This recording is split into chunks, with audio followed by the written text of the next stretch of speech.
Chères participantes, chers participants, bonjour. Nous sommes ravis de vous accueillir au nom de l'Executive Education de Neoba Business School pour un webinaire autour de la thématique suivante, Corona Leadership et si on portait un autre regard. Nous allons être ensemble sur Zoom pendant environ 1 heure. Zoom est pratique, malgré parfois quelques difficultés techniques sur le son et ou la qualité de l'image. Mais il nous fait rentrer dans une forme d'intimité, de proximité. Comme vous le savez, une valeur essentielle de notre Executive Education est la proximité. Proximité par l'écoute de vos besoins, proximité dans nos solutions sur mesure à hauteur de vos enjeux, et surtout, proximité dans la passion, l'enthousiasme de nos intervenants qui partagent avec vous leurs expertises et expériences. Il est temps de présenter nos speakers. Pour nous accompagner cet après-midi, j'ai le plaisir et l'honneur d'accueillir Lara Hinton, Nick Macroberts et Didier Marlier, tous spécialistes des questions de leadership. Avant de rentrer dans le vif du sujet, nous allons parler environ chacun 8 minutes et nous prendrons toutes vos questions à l'issue des présentations. Vous pouvez les poser en permanence sur le chat. Arnaud Enzen, directeur commercial de l'Executive Education, les sélectionnera pour nous. Nous y répondrons collectivement à la fin de la session. Puis viendra une session live où vous pourrez à nouveau poser des questions en prenant le soin au préalable de vous signaler en levant la main. Je tenais à ce titre à remercier Taline, Marie-Laure et Thomas pour leur aide précieuse.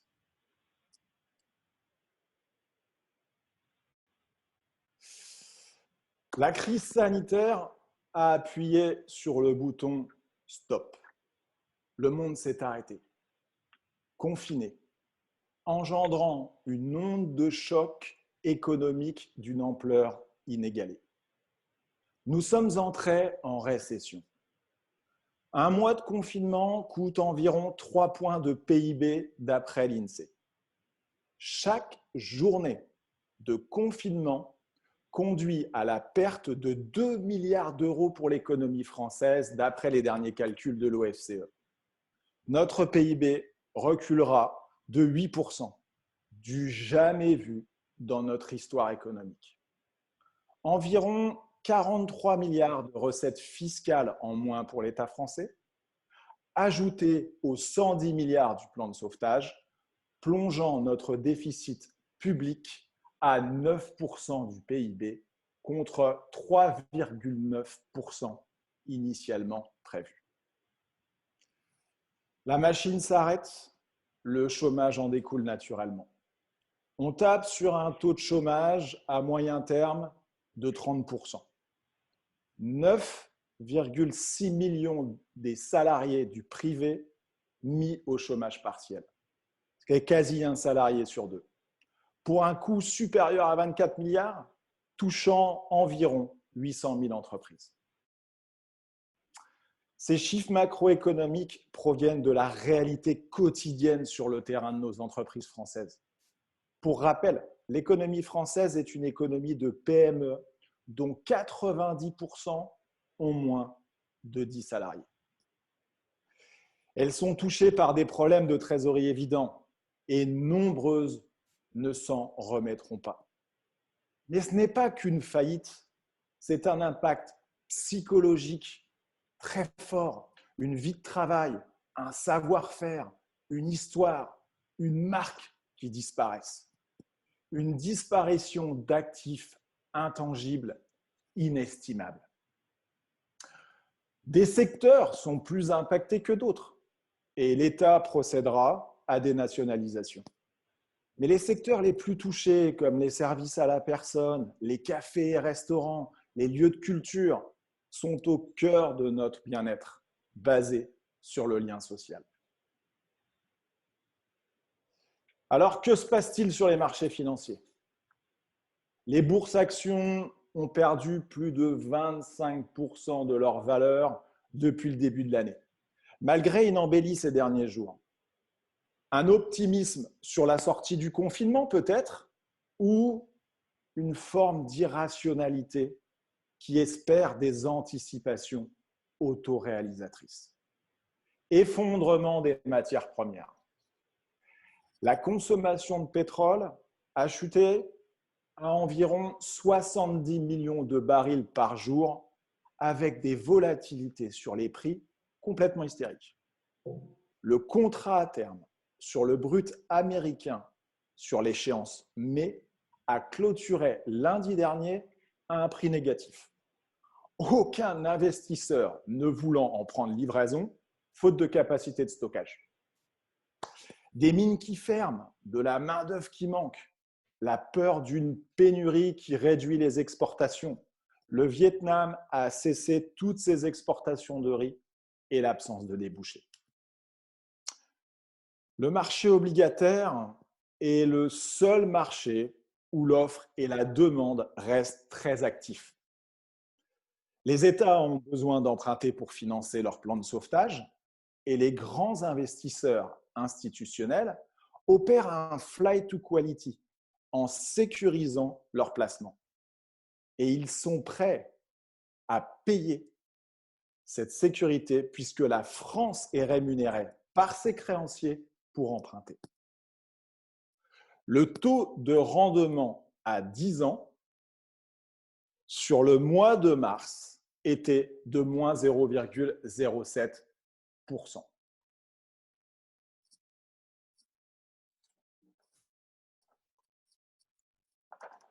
Le fossé entre les riches et les pauvres se creuse. Alors, c'est évidemment pas une nouveauté avec le Covid. Stiglitz, prix Nobel d'économie, avait été un pionnier dans la matière. Les 1% les plus fortunés ont accaparé 82% des richesses créées en 2017.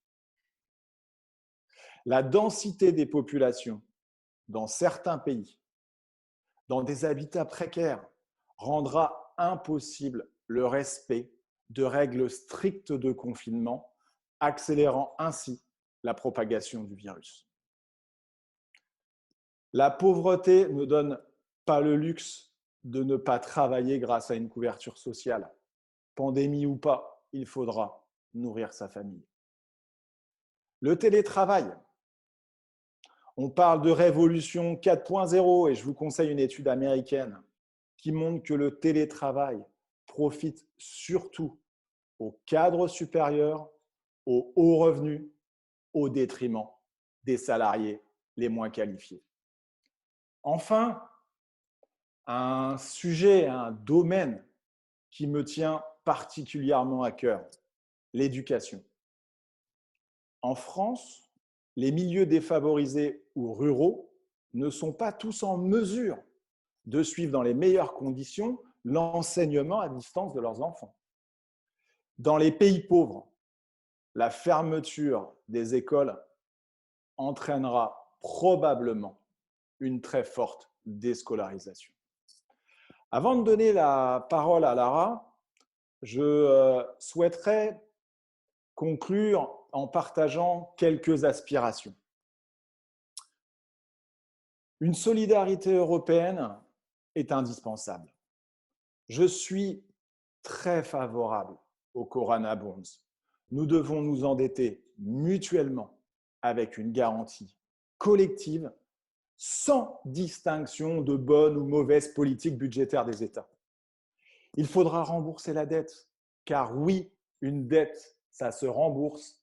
Je suggère donc un impôt de solidarité européen. Question sur la mondialisation. Le questionnement sur la mondialisation, aujourd'hui, la Chine représente plus de 20% de la production industrielle. Très forte, trop forte dépendance. Il faudra probablement repenser le modèle. Peut-être que la maximisation des marges n'est plus la solution. un nouveau mode de redistribution économique et sociale. Et puis, enfin, une prise de conscience. Écologique d'abord, la nature n'a jamais été aussi belle depuis que nous l'épargnons pendant le confinement. Évitons l'irréparable. Gratitude et gratification pour les métiers à forte valeur sociale. Bien sûr, nos médecins et personnels soignants, mais pour reprendre les mots de notre président Macron, quid de ces soldats de la deuxième ligne, caissières, personnel de sécurité et d'entretien, qui risquent aussi leur vie. Alors, si nous applaudissons à 20 heures pour nos médecins, ils mériteraient, à l'évidence, la même reconnaissance à midi. Chère Lara, que déclenchent finalement en nous toutes ces informations pour le moins anxiogènes?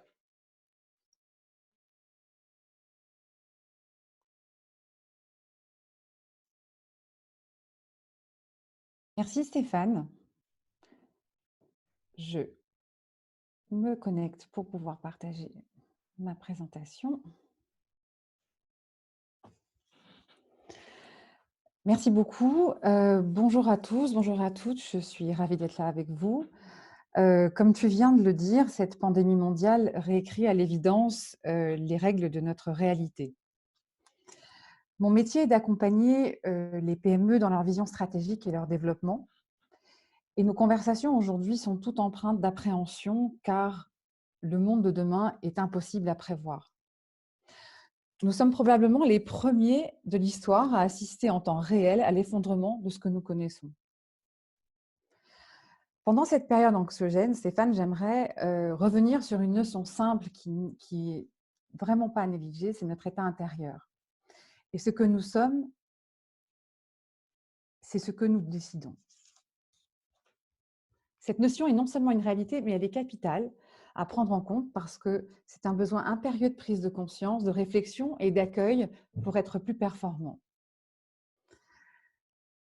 Nous avons logiquement, depuis déjà un petit peu plus d'un mois de confinement, nous avons dû passer, ou nous sommes passés par 5 étapes du deuil que la psychiatre Elisabeth Kubler-Ross, dans les années 60, a identifiées, c'est-à-dire le déni, la colère, la négociation, la dépression et enfin l'acceptation.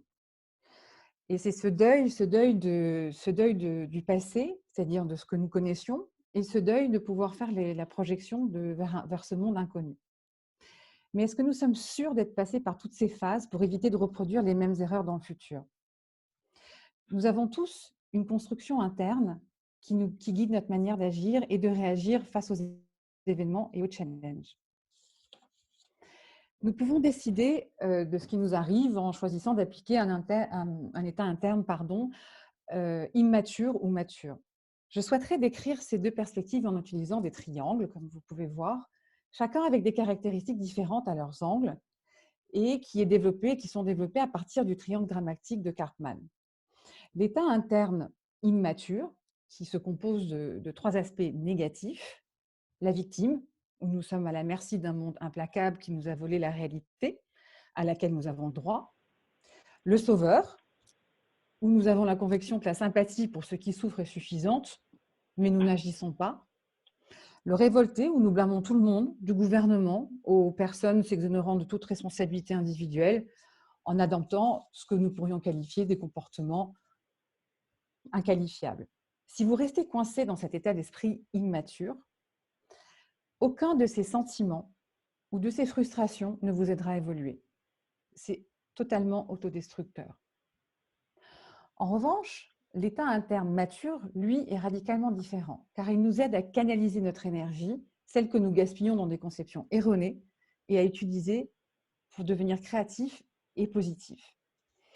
Donc, ces 3 angles sont le créateur, où là, nous utilisons notre énergie pour construire activement quelque chose de nouveau; le coach, où nous transformons la sympathie en empathie et nous aidons les gens à changer leur situation; et enfin le challenger, où nous mettons les gens au défi de faire mieux et nous favorisons et accompagnons le passage à l'action. La réécriture du monde économique et financier d'aujourd'hui que nous subissons, contraindra le dirigeant à repenser sa vision stratégique. Il est central de bien comprendre que où nous plaçons notre intention est là où nous plaçons notre énergie. Prendre le temps du questionnement, de l'introspection pour légitimer vos choix et leur mise en action. Mieux vous connaître pour s'engager, pour faire bouger les choses, déplacer le regard et activer les leviers du changement. Les notions de vision et d'intention, les représentations mentales de l'entreprise et du futur. Mintzberg rappelle d'ailleurs que la stratégie est guidée par la vision personnelle du dirigeant. Donc la façon dont vous percevez le monde, avec vos filtres, avec vos schémas, a un impact direct sur la façon dont vous vous y préparez et la façon dont vous y réagissez. Cela signifie qu'il est crucial de développer une bonne perspective pour faire face à cette crise et avec la plus grande clarté pour votre prise de décision. Prendre conscience que votre état émotionnel est ce que vous êtes et ce que vous ferez ou ce que vous déciderez. Donc, prendre le temps de la réflexion, ne pas se construire une légende, mais une vision authentique de ses influences, de ses expériences, valeurs, motivations, freins et talents. Nous devons nous assurer que nous sommes dans le meilleur état pour faire face aux futurs challenges en nous préparant chaque jour. Je vous préconise quelques petits conseils qui n'ont jamais été aussi valables qu'actuellement. Par exemple, le premier, c'est que nous devons nous recalibrer chaque jour. Quand nous réagissons uniquement à notre environnement et à tout ce qui nous adresse, le corps et l'esprit se trouvent en désaccord et le monde extérieur contrôle ce que nous ressentons, ce que nous pensons et donc ce que nous faisons. Par conséquent, nous ne pouvons pas être objectifs vis-à-vis d'une prise de décision ou toute autre réflexion créative. Donc, il est important de faire une pause, de prendre du recul par rapport à votre vie quotidienne, avec l'instauration de rituels très simples, mais qui s'avèrent bénéfiques. Par exemple, il y en a un qui est très très simple, qui est celui, on regarde la météo à la télévision, et bien ce qui est intéressant, c'est peut-être aussi de se poser la question de quelle est ma météo intérieure, comment je me sens et dans quel état je suis quand je me réveille, quelles sont les pensées qui me traversent, positives ou négatives, les accueillir et en tout cas être en mesure de faire ce constat. Vous pouvez également commencer votre journée par une méditation, longue ou courte selon votre habitude, pour explorer comment vous vous sentez et vous assurer que votre cœur, c'est-à-dire vos émotions et vos ressentis, et votre cerveau, vos perceptions et vos analyses sont synchronisés. Vous pouvez également terminer vos journées en vous libérant de toutes les négativités auxquelles vous avez dû faire face. Et puis, il y a aussi un autre rituel qui est particulièrement utile, c'est d'avoir un petit carnet, un carnet personnel pour se concentrer sur la gratitude. Être en mesure d'identifier les moments, les situations, les odeurs, les lieux, les musiques, les personnes qui ont été des énergies ressources et qui ont contribué à l'augmentation de vos capacités. Ce sont des rituels très simples et qui sont d'ailleurs de plus en plus courants et qui ont fait leurs preuves auprès des leaders politiques, des sportifs de haut niveau dans le monde entier. Quelle que soit votre préférence personnelle, il est essentiel que vous trouviez les bons outils à utiliser régulièrement pour maintenir votre santé émotionnelle. Je souhaiterais également aborder avec vous la notion d'antifragile versus résilient. Basée sur une idée relativement simple, c'est que ce qui ne vous tue pas vous rend plus fort. Suivre vos intuitions, votre curiosité, ne vous aidera pas seulement à trouver votre moi authentique, il vous aidera à développer une perspective à toute épreuve qui transformera chaque défi dans une chance d'apprendre. Nassim Taleb, qui est auteur de Black Swan, définit ce concept d'antifragilité. Il décrit la résilience face à des événements exceptionnels et inattendus, le fameux signe noir, qui changent notre réalité. Et il nous indique que nous devons devenir des antifragiles. Alors, je vais me permettre de le citer pour qu'on puisse bien comprendre. Donc, pour lui, l'antifragilité est une propriété des systèmes qui se renforcent lorsqu'ils sont exposés à des facteurs de stress, de choc, de la volatilité, du bruit, des erreurs, des fautes, des attaques ou des échecs. L'antifragilité est au-delà de la résilience et de la robustesse. Le résilient résiste au choc et il reste le même. L'antifragile, lui, il s'améliore, il se renforce. Le concept est simple, c'est lorsque vous laissez tomber quelque chose qui est fragile, il se brise.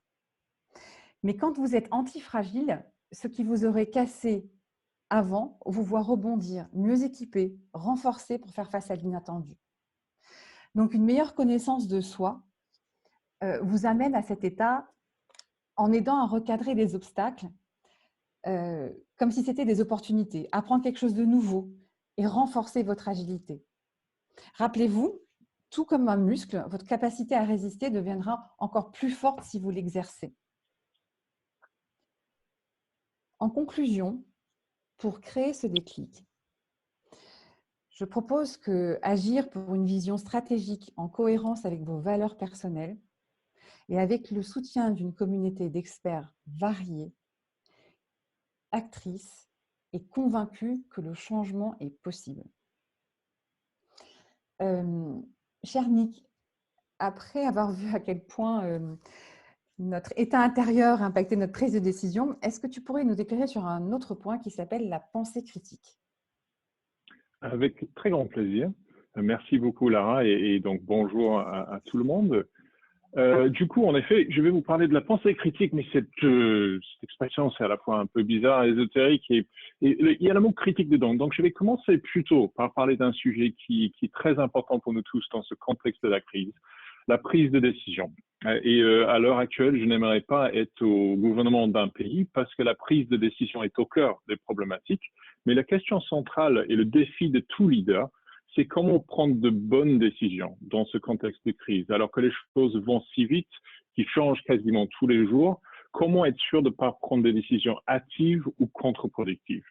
Donc la toute première question qu'on doit se poser autour de la prise de décision, c'est bien sûr nos sources d'information. Aujourd'hui, pour être honnête, on est plutôt submergé par l'information. Il y a trop d'informations et pas assez. Nous avons des médias divers et variés qui bataillent pour notre attention, mais aussi un flot ininterrompu de emails et puis nos téléphones qui sonnent avec les notifications. Combien de temps consacrons-nous à cette quête de connaître l'information? Par les temps actuels, c'est logique de s'intéresser un peu tous les jours, savoir ce qui se passe au niveau de cette épidémie, mais en temps normal. Combien de temps passons-nous? 15 minutes, une demi-heure sur les actualités? Plus encore, plusieurs heures. Et surtout, la question que nous devons nous poser, c'est quelle est l'utilité réelle de ces informations? Nous avons tendance à lire les journaux que nous aimons. Nous les aimons parce que quelque part, ils nous ressemblent, soit au niveau du style ou l'approche, ou carrément la politique et l'idéologie. Donc, nous risquons de rencontrer des points de vue, des analyses avec lesquelles nous sommes plutôt d'accord. Ça ne fait que confirmer ce que nous pensons déjà.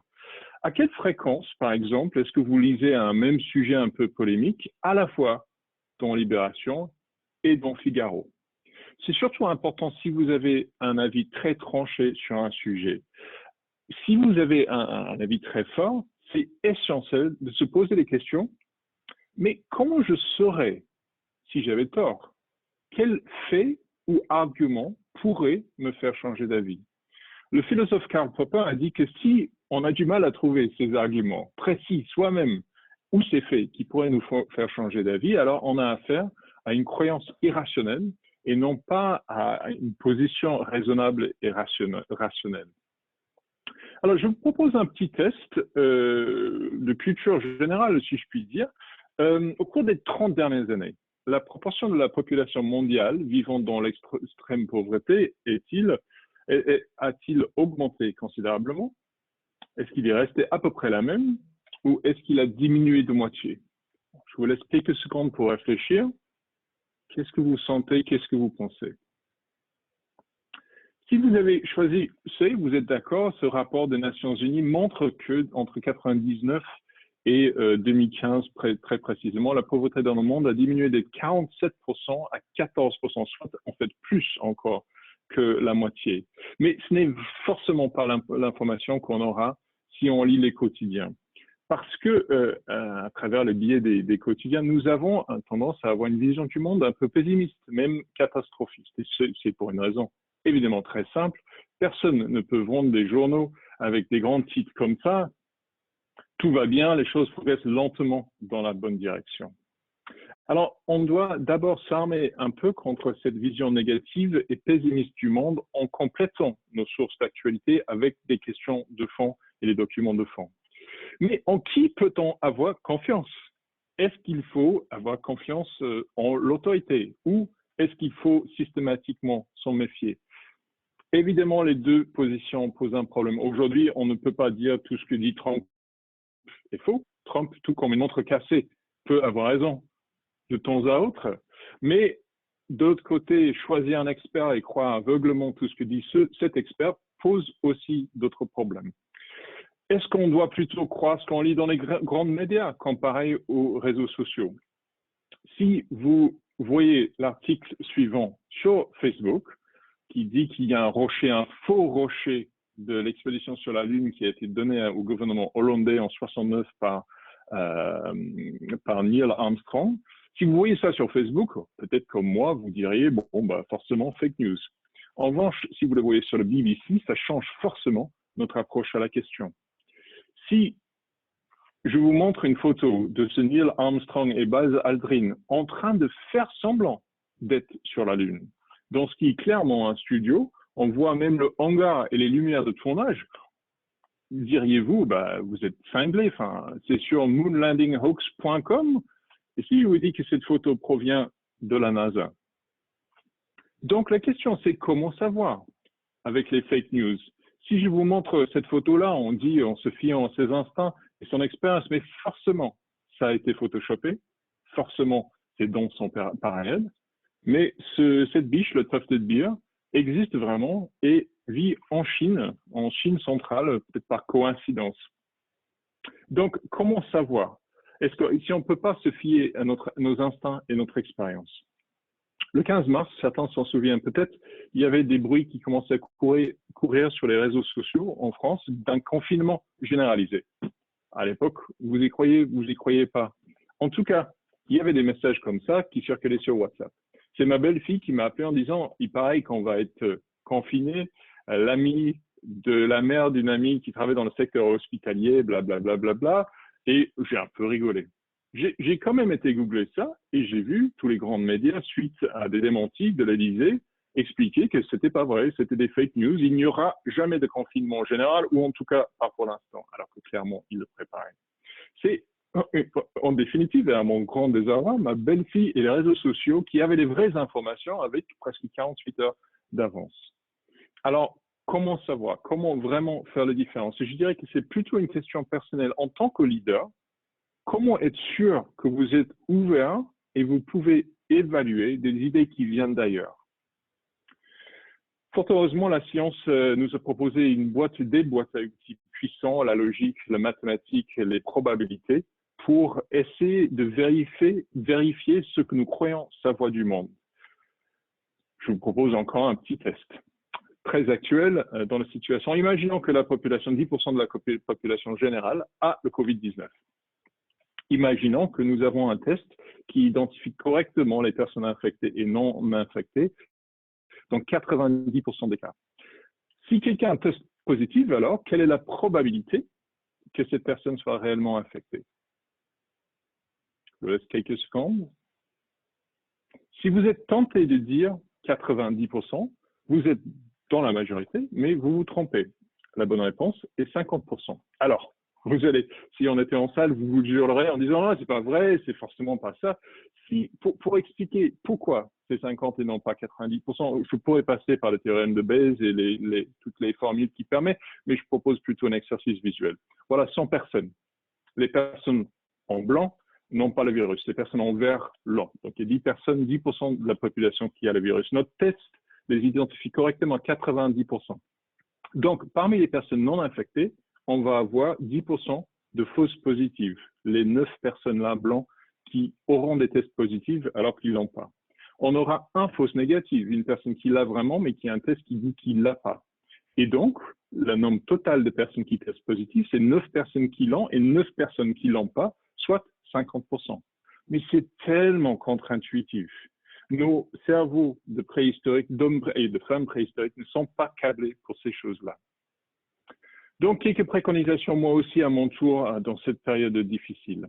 À propos de l'information, faites surtout très attention au temps que vous passez sur la diversité et la profondeur de la vision du monde que vous avez et le fameux biais de négativité. Sur les sources, il faut faire attention à l'autorité, faire confiance, pas faire confiance. Il faut pas se fier à sa propre ignorance, ce que l'on sait, ce qu'on a entendu parler. Et surtout, il faut se méfier de nos propres biais. Dès qu'on a une émotion, dès qu'on a envie d'y croire ou dès qu'on a envie de ne pas y croire, attention, très attention. Sur le raisonnement, il n'y a pas de secret, il faut ralentir. Il ne faut pas vous fier à vos instincts dès qu'il y a une probabilité, dès qu'il y a de la logique, dès qu'il y a de la statistique. Il faut ralentir. Prenez le temps de réfléchir posément à ces questions. Et bien évidemment, au niveau de l'attitude, pour nous tous, c'est important de rester humble, de rester curieux et de rester ouvert.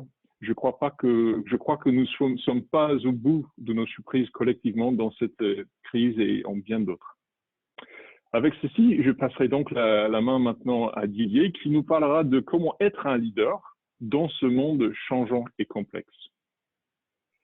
Merci beaucoup, Nick. C'est parfait. Je vais reprendre l'écran. Bonjour à vous toutes et à vous tous. Et j'ai le plaisir de voir que nous avons aussi des invités du Brésil, du Cameroun et du Liban. Ça nous fait plaisir. Merci infiniment. Mon métier consiste à accompagner des dirigeants et des cadres d'entreprise dans leur approche de ce qu'on appelle l'économie de rupture, avec son corollaire dont on vous rebat les oreilles de VUCA. Ces 2 derniers mois, j'ai eu le plaisir, la chance d'observer des femmes et des hommes que rien ne préparait à la vague que nous avons pris de plein fouet. Mais pour des raisons qui leur sont propres, ils sont parvenus à élever le niveau de leur jeu et créer une réelle différence pour leurs citoyens, si leur métier est la politique, ou pour leurs employés, si leur métier est le management d'entreprise. La majorité d'entre eux semblent avoir 5 traits en commun, et c'est ce dont je souhaite vous entretenir dans les minutes qui vont suivre. Premier trait en commun, ces personnes semblent avoir défié, remis en cause un vieux paradigme selon lequel on ne peut pas être leader si on n'est pas compétent dans son métier et qu'on ne contrôle pas l'environnement. Je crois que le Covid a démontré que c'était absolument le contraire. Je garderai toujours en tête la réaction de ce qu'on appelle en Suisse le Conseil fédéral, le gouvernement, qui dès les premiers jours où le Covid a fait irruption en Suisse, depuis l'Italie voisine, a demandé immédiatement à pouvoir passer en live, en direct à la télévision, sans filet de sécurité, avec la presse dans la salle, qui les bombardait de questions, et leur attitude a été à peu de choses près la suivante. Franchement, nous ne sommes absolument pas préparés à ce qui nous tombe sur la tête. N'attendez pas de nous des réponses certaines. Nous allons devoir procéder par essai, par touche, rater parfois, réussir d'autres fois, changer notre fusil d'épaule. Mais il y a une chose sur laquelle nous ne tergiverserons pas. Nous travaillerons des nuits entières s'il le faut, mais nous sortirons tous ensemble de ce mauvais pas. Vous imaginez que ceci a créé un immense courant de sympathie, de respect, de crédibilité de la part du public vers son gouvernement, ce qui fait que la Suisse est un des seuls pays d'Europe où le confinement n'est pas obligatoire, mais bien volontaire et est parmi les plus respectés. Première leçon donc, ces leaders, ce que j'appelle les corona leaders, s'engagent malgré l'incertitude en faisant preuve d'humilité et de vulnérabilité, ne prétendant pas savoir quand ce n'est pas le cas, et sont heureux de faire appel à d'autres qui, eux, pourraient les aider. Deuxième trait, ces leaders réduisent ce qu'on appelle la distance au pouvoir. Ce ne sont pas des personnalités arrogantes ni égocentriques. Elles ne sont pas là pour assurer leur réélection aux prochaines élections. Elles s'engagent au contraire pour une cause plus grande qu'elles, sauver leur nation, sauver leur entreprise. Malgré le confinement, elles sont présentes, visibles et accessibles. Je pense au PDG d'une grande multinationale avec qui nous travaillons, qui depuis le début de l'éruption du Covid a pris comme décision d'appeler chaque jour entre 20 et 30 de ses employés dans le monde entier pour une discussion authentique dans laquelle il s'enquiert de comment ces personnes, ces employés vivent ce confinement et surtout quelles sont les craintes qu'ils peuvent avoir par rapport à la sortie du confinement. Cette empathie dont il fait preuve par rapport à ces gens et à ces employés fait qu'il peut s'engager personnellement sur ce qui importe à ses employés. Il peut prendre une position claire, une position sans équivoque. J'ai en tête, en vous parlant de ça, une entreprise brésilienne qui s'appelle iFood, qui est un peu le Uber Eats du Brésil, une des sociétés qui croît le plus vite au Brésil, qui est différent de Uber Eats parce qu'ils ont des valeurs humanistes auxquelles ils croient et qu'ils pratiquent. Dès que la crise a commencé, la direction générale est allée en public et a dit « Nous ne renverrons personne, nous ne licencierons personne à cause du Covid ». Ce qui fait que dans les jours qui ont suivi, Joe Kaiser, le patron de Siemens, en fit de même, récemment Heineken et beaucoup d'autres entreprises. Mettez-vous à la place d'employés qui sont légitimement inquiets, pour ne pas dire anxieux, de leur futur, de leur job. Lorsqu'ils voient leur patron, la direction générale, prendre un engagement aussi spectaculaire et clair, je pense qu'ils ne se sentent pas comme un actif dont on se sépare à la première vaguelette, mais au contraire comme faisant partie d'une famille, d'un projet d'entreprise.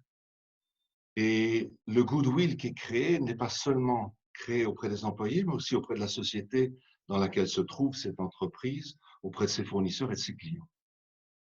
Troisième trait, qui n'est pas spécifique à cette crise, ces leaders sont exemplaires. Elles savent qu'on les attendra non pas sur ce qu'elles disent, mais bien sur ce qu'elles font.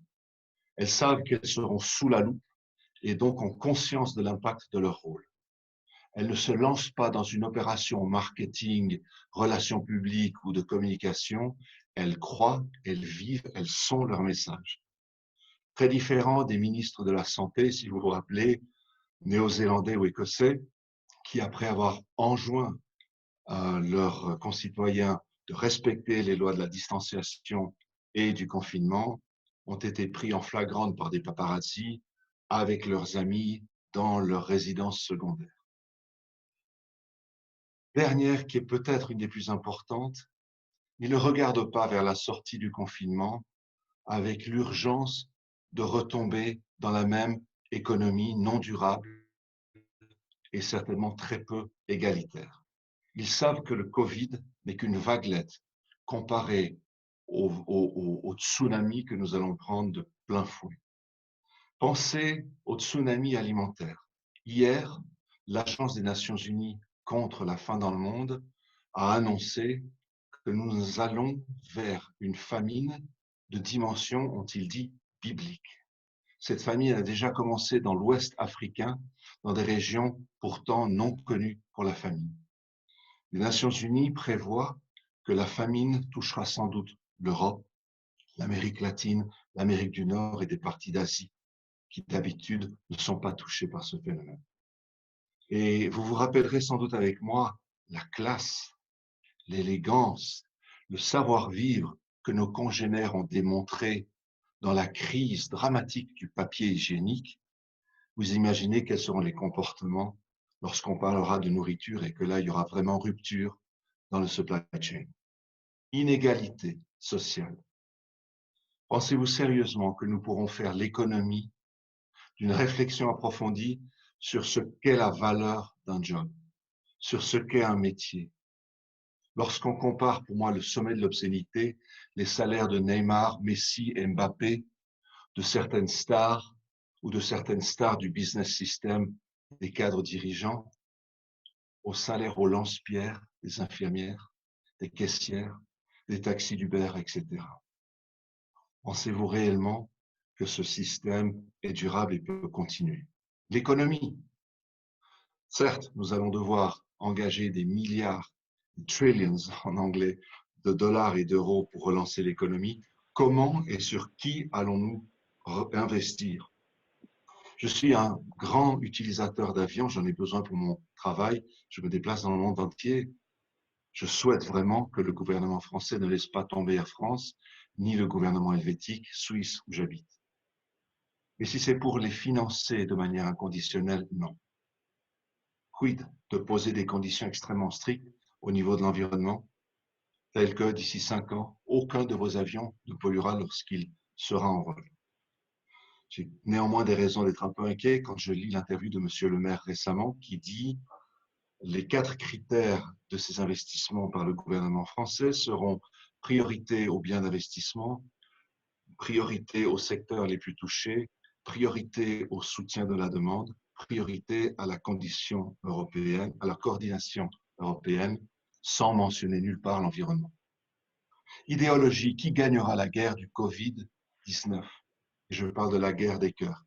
Ce géant asiatique qui fait unique, vient d'interdire à ces scientifiques de partager le résultat de leurs études avec la communauté scientifique mondiale avant que ceci n'ait été revu par le comité de censure du parti, ou cette autre nation à l'ouest, connue pour ses positions de libéralisme, qui a été prise la main dans le sac en flagrant délit de piratage de conteneurs, de masques faciaux, pourtant dûment commandés et payés par d'autres nations.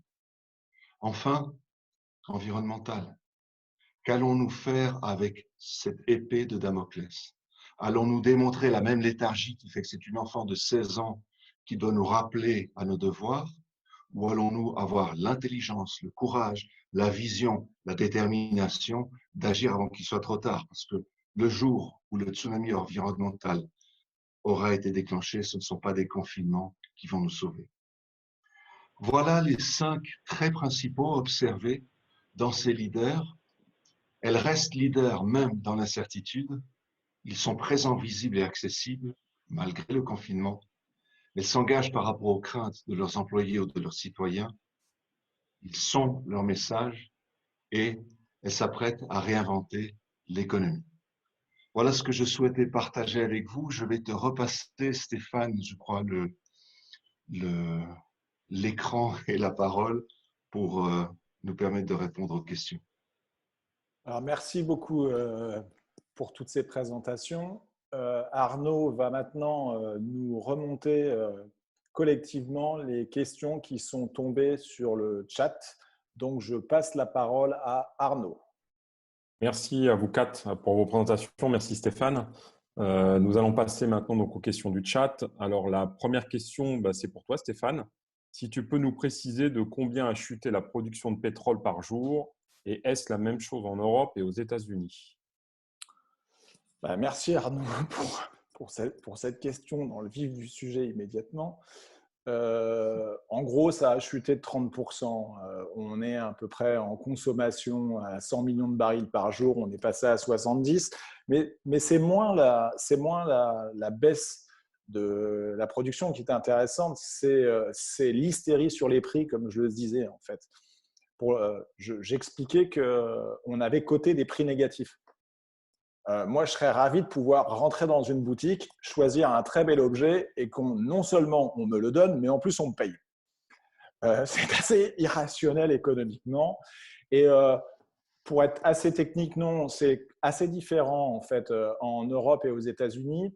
En Europe, comme vous le savez, en fait, c'est du Brent produit dans la mer du Nord. Donc, quand vous produisez, en fait, ce sont des tankers qui vont charger le pétrole et aller les livrer dans le monde aux endroits où on en a besoin, alors qu'aux États-Unis, en fait, c'est une production locale qu'on doit stocker. Merci pour cette question. Merci. Alors, la deuxième question, c'est pour Lara. Lara, si tu peux revenir et nous expliquer la différence entre résilience et antifragile. D'accord, merci Arnaud. Eh bien, écoute, alors, comme je le disais, la personne résiliente ou la résilience, donc c'est la capacité à encaisser un choc et à se remettre dans un état comme on était avant. L'antifragilité, c'est la faculté à tirer profit du chaos, même d'en avoir besoin pour devenir meilleur. Un peu aussi comme, c'est la même chose que les mouvements populaires qui grandissent lorsqu'ils sont réprimés. Quelque part, ça veut dire bien que le hasard et la difficulté, en fait, va nous faire sortir de certaines zones de confort, mais c'est surtout qu'elle va nous nourrir pour que l'on devienne plus fort. Donc, le résilient, il se modifie avec le choc, mais il se remet dans son état. Et l'antifragile, lui, il se nourrit de tout ce qui se passe et de tout ce qui arrive autour dans son environnement et il se renforce. Merci. La question suivante, c'est pour Didier, je pense. Sur les 5 traits que tu as expliqués tout à l'heure dans ta présentation, est-ce qu'il y en a un pour toi qui est plus important que les autres? Écoute, si tu permets, je vais être très mal élevé. Je vais répondre à une question là que je prends juste parce que j'ai sans doute du mal à m'exprimer.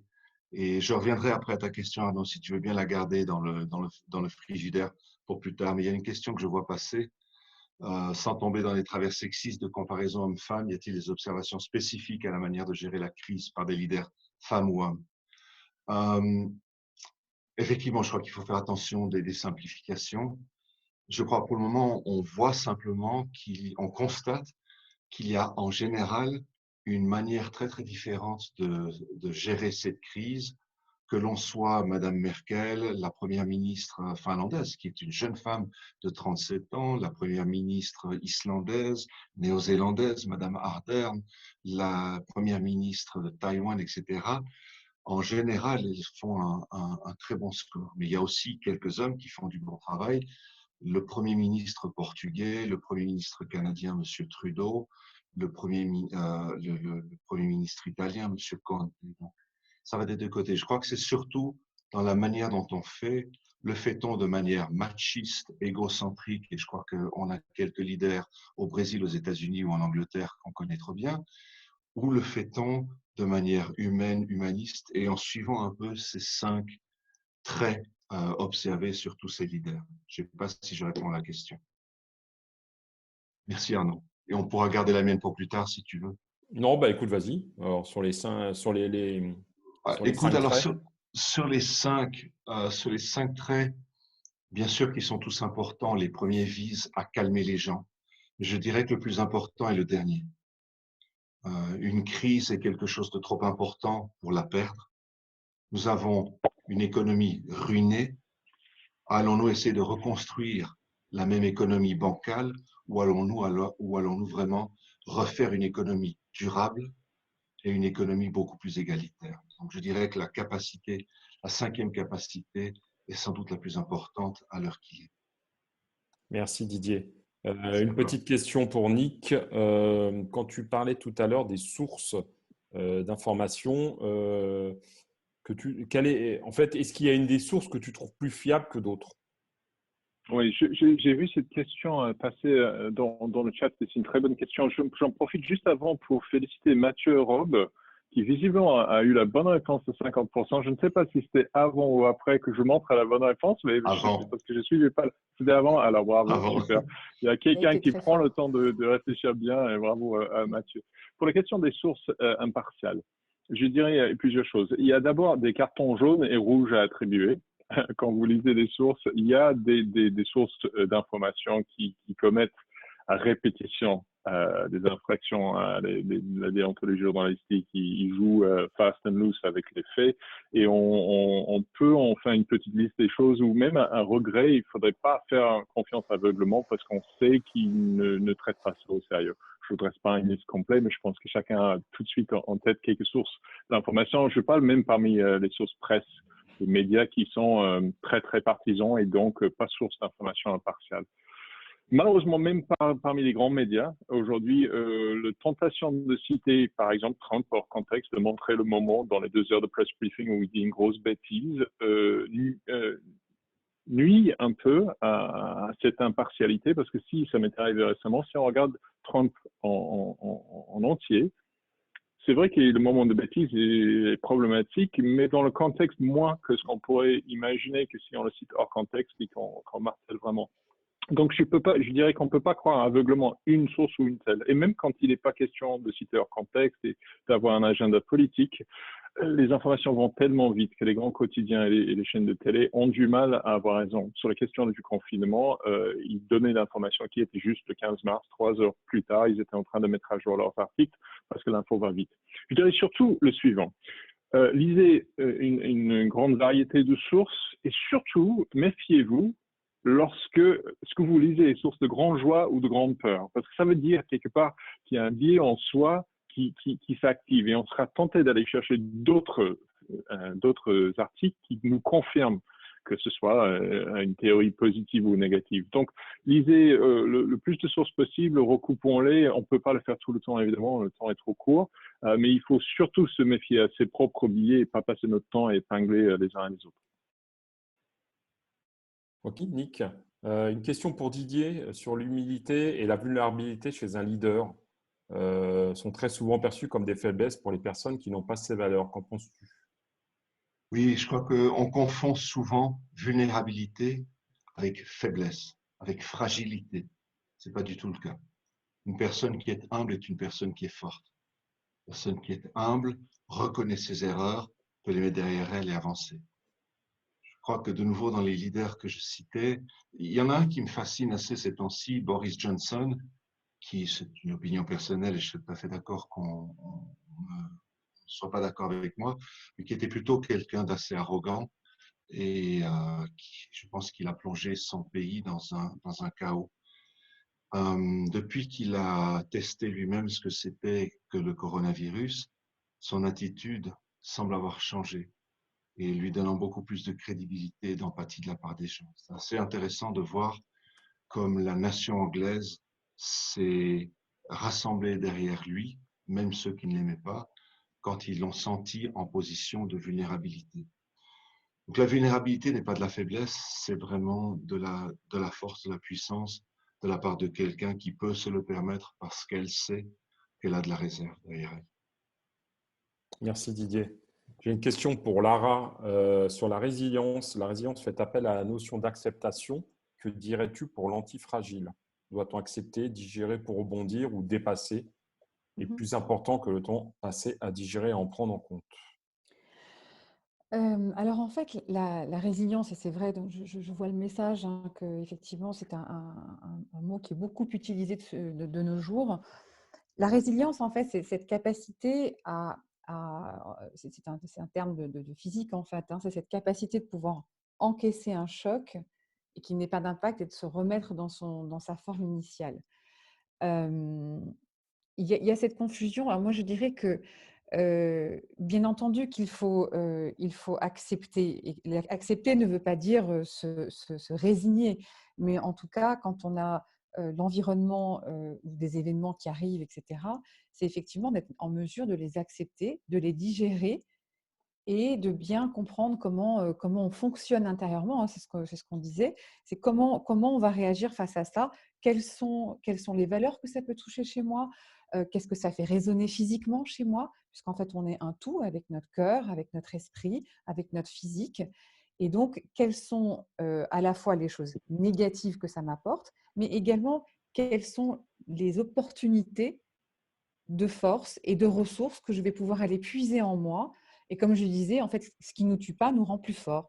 Donc, c'est vraiment ça. Donc effectivement, comme disait c'est la question de ce monsieur, c'est effectivement prendre et prendre le temps d'accueillir et de digérer et de se renforcer. Merci Lara. Une question pour Stéphane. Tu parles des Corano Bonds, mais n'existe-t-il pas déjà une solidarité économique européenne?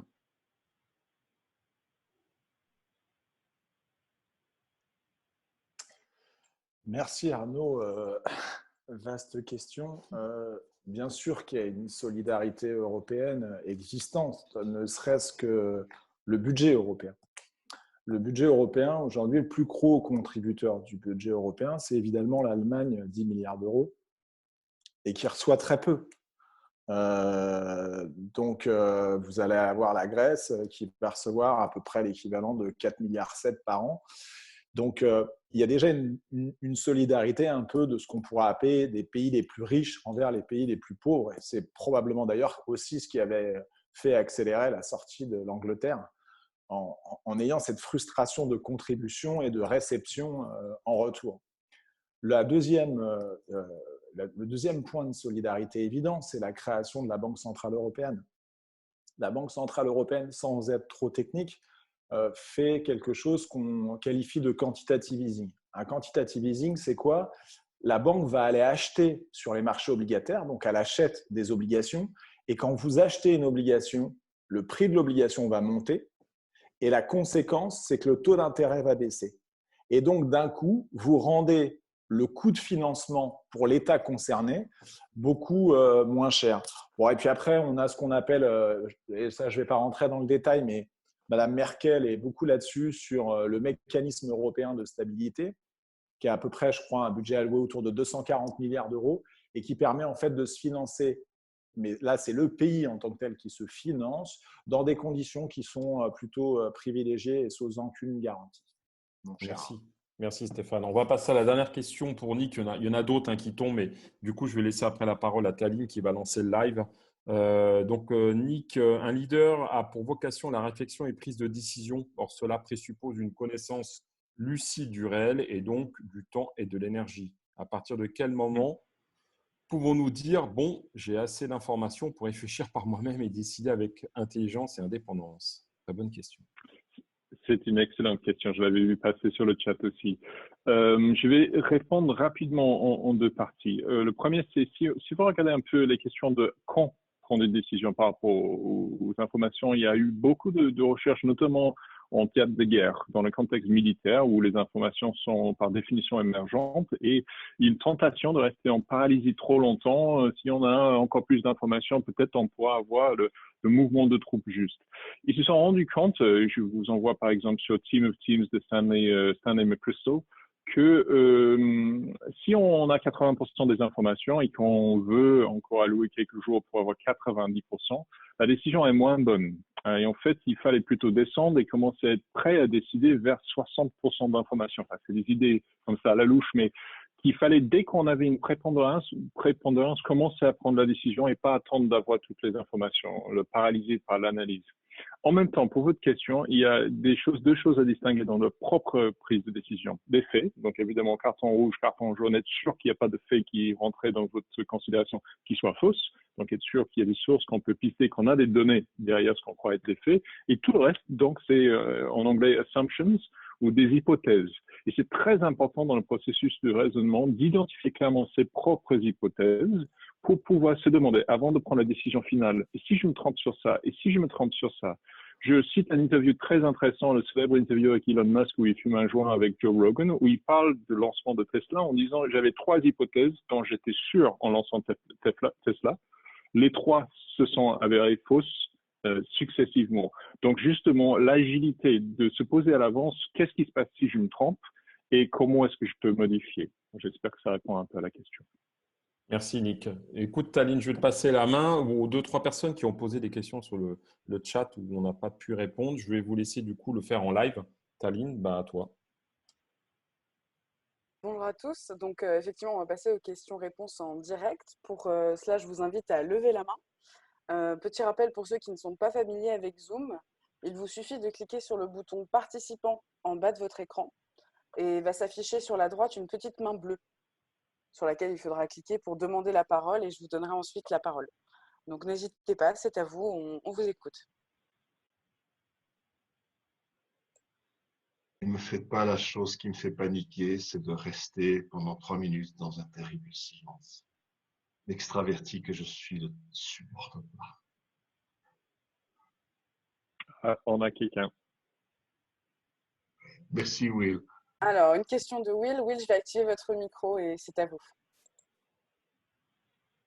Bonjour tout le monde. Bonjour Will. Oui, bonjour. Déjà, merci à vous pour cette présentation. Elle est très, très importante. Et en plus, avec le moment que nous vivons, elle nous permet en fait de garder la tête sur les épaules. Et ma question était pour vous, Didier. c'était de savoir avec ces Corona leaders, pour les personnes non leaders qui allons subir une pression future dans nos entreprises parce qu'il faudra produire plus pour rattraper un retard. Pour les personnes qui n'ont pas, on va dire, un pouvoir hiérarchique comme un leader, de pouvoir ordonner avec empathie une équipe, organiser une équipe. Quel est le conseil que vous pouvez nous donner pour essayer de faire valoir un message qui a été le vôtre? C'est une superbe question, merci. Et je le dis sincèrement. Pour moi, c'est la réponse est à avoir avec ce que j'appelle le civisme. Je regarde certains pays, de nouveau, je suis belge d'origine, mais j'habite en Suisse. Je regarde le civisme des gens, alors il y a toujours des exceptions, mais c'est assez incroyable. Je regarde en Allemagne, même chose. Et je sais que le stéréotype, ce sont des gens qui ont le doigt sur la culture du pantalon, mais quand on comprend ces cultures, on voit que les gens sont imprégnés de civisme. Et voilà, je suis un simple citoyen ici dans ce pays. Ma tâche, c'est déjà de ne pas rendre la tâche de mes leaders plus difficile. C'est d'essayer de comprendre pourquoi ils prennent des décisions qui parfois me déplaisent et, d'aider, parce que c'est pas le moment de râler, c'est pas le moment de traîner les pieds. Un peu le schéma, si vous vous rappelez, que nous a montré Lara tout à l'heure dans ces triangles. Donc pour moi, le mot de civisme, c'est celui que je mettrai en avant. Parfait. Merci beaucoup. Merci à vous, Will. Merci. Merci Will pour votre question. On a une question de Félicia, donc même chose, je vais activer votre micro et on vous écoute. Bonjour, merci pour vos présentations. Moi, j'ai une question pour Lara. On a parlé tout à l'heure d'antifragilité. Je suppose qu'on est tous là sous le choc du coronavirus. Comment est-ce qu'on fait pour devenir très rapidement quelqu'un d'antifragile? Voilà. C'est une excellente question. Et en fait, effectivement, quand on fait déjà, dans ce que je disais, d'un travail sur soi, malheureusement, ça ne se fait pas comme ça en claquant les doigts et extrêmement rapidement. Mais ce que je vous indiquais, c'était effectivement ces petites choses, ces petits rituels, ces petites introspections journalières et d'apprendre à bien se connaître. Et apprendre à bien se connaître, comme je vous indiquais auparavant, ça peut être effectivement par ne serait-ce que la question de se poser comment je me sens aujourd'hui. Et si par exemple, je ne me sens pas bien pour X raisons, où est-ce que je le ressens dans mon corps? Et à mon avis, pourquoi je ressens ça? Qu'est-ce que ça vient résonner chez moi? Et est-ce que c'est une question parce que ça touche mes valeurs? Est-ce que c'est parce que ça touche mes croyances? Est-ce que c'est parce que j'ai une peur? Et en fait, ce petit travail, petit à petit, vous aide à identifier. Et une fois que c'est identifié, en fait, ça vous aide à l'accueillir de manière plus facile. Après, je pourrais vous inviter à lire des choses. Il y a beaucoup de lectures, que ce soit sur la méditation, que ce soit sur des pratiques de respiration. Donc, il y a un certain nombre d'outils et de choses très simples que vous pouvez utiliser au quotidien, mais c'est un travail quotidien et un espace-temps pour vous. D'accord, merci. Voilà. Merci. Merci beaucoup pour votre question. Je propose qu'on prenne une dernière question. Sur cette dernière question, justement, je rebondis sur ce que vient de dire Lara. On va vous mettre nos coordonnées. Donc, certains d'entre vous, j'ai vu passer des messages en disant est-ce qu'on va avoir les présentations? Est-ce qu'on a moyen de vous contacter? Donc, je vais vous donner nos coordonnées et rassurez-vous, évidemment, la totalité des inscrits à ce petit webinaire recevront un lien vidéo avec tout ce que nous avons raconté. Et je vous dirai une petite conclusion après la dernière question. Donc, prenons une dernière question.